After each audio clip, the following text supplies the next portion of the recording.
청무약수 심한흑이요 고마 여천 원반저라. 병풍에 저걸 써놨는데 스님들한테 물어서도 모른다 그러고 선비들한테서 물어서도 모른다 그러고 이게 내가 해석을 해야지 바로 해석을 하는 기라. 금강경을 보면 이게 해결이 돼요.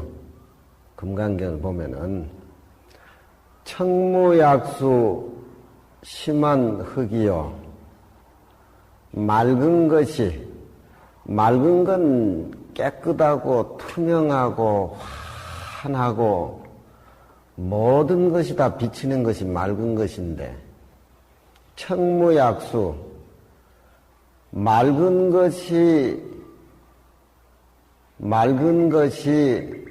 그러니까 이 가틀약자라든가 이 가틀약자는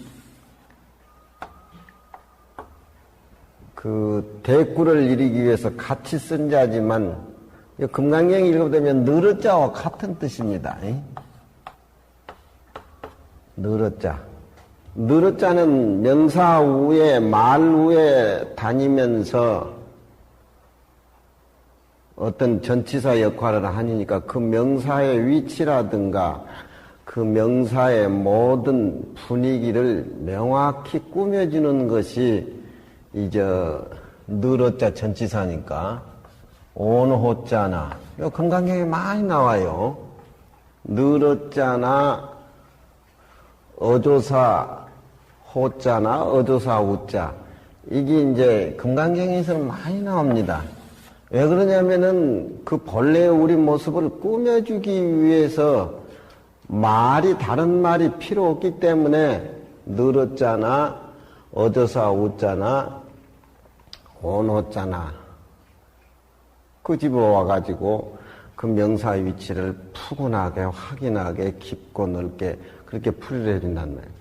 이 가틀여자나 가틀약자는 내나 같은 뜻이지만 여기에는 물이라든가 하늘이라는 고유명사를 더 정확하게 더 확실하게 의미를 부각시켜주는 느릇자 전치사 역할밖에 안 된다 그런 얘기입니다. 그러니까 이게 옛날 내려오는 전통 고문을 읽지 않으면 자꾸 착각이 되는데 이게 청무약수 심한흑이요 고막 여천 환반저라 높은 것이 맑은 것이 이상의 맑은 것이라고 하는 것은 물이기 때문에 맑은 것이라고 하는 것은 깊고 맑고 투명한 것은 물이기 때문에 물 하나뿐이지 둘이 아니잖아요. 그건 그렇지 않습니까? 네. 하나뿐이요 둘이 아닐 경우에는 어떤 이름을 붙여도 거기에는 허물이 안 붙은 겁니다. 상대적인 것이기 때문에 착하다 악하다 하면은 시비가 분열이 되지만 상대적이 아닌 단 하나일진된 그 명사 자체를 껌다고 해도 그만 다른 어둡다고 해도 그만 보이지 않는다고 해도 그만 의미가 별로 없는 것이에요. 그러니까 맑은 것이 물보다 더 느릇자를 물보다 더 그러니까 물보다 더 맑은 것이 없기에 그렇게 새겨줘야 된단 말이에요. 그러니까 맑은 것이 물 같은 것이 없기 때문에 그 말이 좀 이상하잖아. 그러니까 이 가틀약자는 같다라는 것보다도 물보다도 이 세상에 더 맑은 것은 없기 때문에 그 맑은 물 자체가 맑고 깊은 것이 도리어 검게 보인다. 검게 보인다라고 하는 것은 맑은 의미를 따로 비교해서 부각시켜 줄 만한 이 세상에 어떤 고유명사도 없기 때문에 어떻게 보면은 도리어 검다는 표현으로도 될 수가 있다. 그런 얘기예요. 바다를 봐버리는 사람한테는 금강경에 한 물건을 확인을 해가지고 봐버린 사람한테는 두 물건이라고 해도 그만, 세 물건이라고 해도 그만, 다섯 물건이라고 해도 그만, 중생이라고 해도 그만, 부처님이라고 해도 그만, 공자라고 해도 그만, 노자라고 해도 그만, 그건 시비가 끊어진 겁니다. 예? 바닷물에는 백천의 물줄기가 다 바다에 모이는데, 바다 봐버린 사람에게 무슨 가지가지 물줄기 따져가지고 무슨 소용이 있겠냐, 이 말이에요. 에? 그러니까, 불교를 하는데 내 자신의 한 물견, 내가 지식으로 불교를 배워가지고 내 지식으로 해결되는 어떤 진리 자체는 내가 만들어낸 지식에 의해서 진리일 뿐이지, 그것은 내가 가지고 내가 의식하는 하나의 깨달음의 이념인 뿐이지 일문하고는 거리가 멀어요.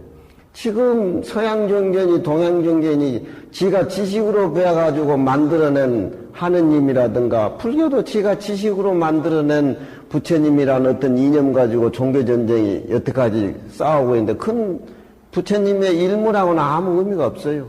그러니까 이 금강의 일물이라고 하는 것은 무로부터 시작해가지고 깨달았다는 무 자체마저도 벗어버리는 거, 해탈했다는 해탈마저 벗어버리는 거, 이게 우리의 어떤 그런 마지막 모든 것을 해결해 주시는 등불이지, 지식으로 배운 어떤 자기가 깨달음의 진리, 그건 지식으로 만들어낸 어떤 깨달음의 어떤 틀이기에 큰 이념의 종교만, 어떤 이념적인 사상만 만들어내가지고 전쟁만 야기시켜주는 것이지 아무 의미가 없다, 그 얘기예요.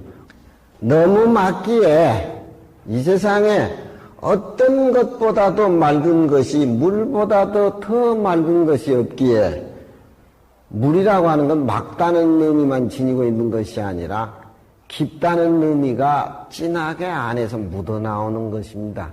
예. 물이 엷은 것은 깊어 보이지를 않아요. 맑은 것이 이보다도 이 세상에 없기에 깊은 것이 도리어 깊다 보니까 우리가 볼 적에 검게 보인다, 이면. 시비가 끊어진 겁니다, 이건 시비가. 개도 불성이 있습니까, 없습니까? 이렇게 물었을 적에 개한테는 불성이 없다, 이렇게 조지스님이 얘기했는데, 그건 말도 불성이 있습니까, 없습니까? 없다는 소리나, 고양이도 불성이 있습니까, 없습니까? 없다는 소리나, 그건 똑같은 얘기예요.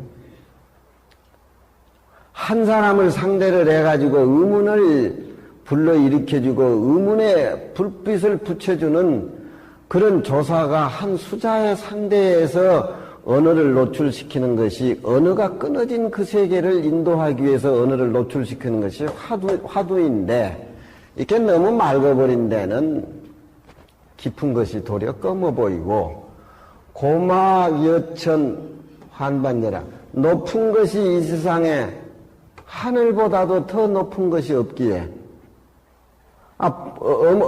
부모 은혜를 뭐라 그럽니까? 만극지은이라 그러잖아요. 국민학교 때 배운 거지만. 만극지은. 만극지은이 어떤 거예요? 부모의 만극지은을 갚은다고. 갈지자는 부모를 가리키는 말이죠. 그렇죠?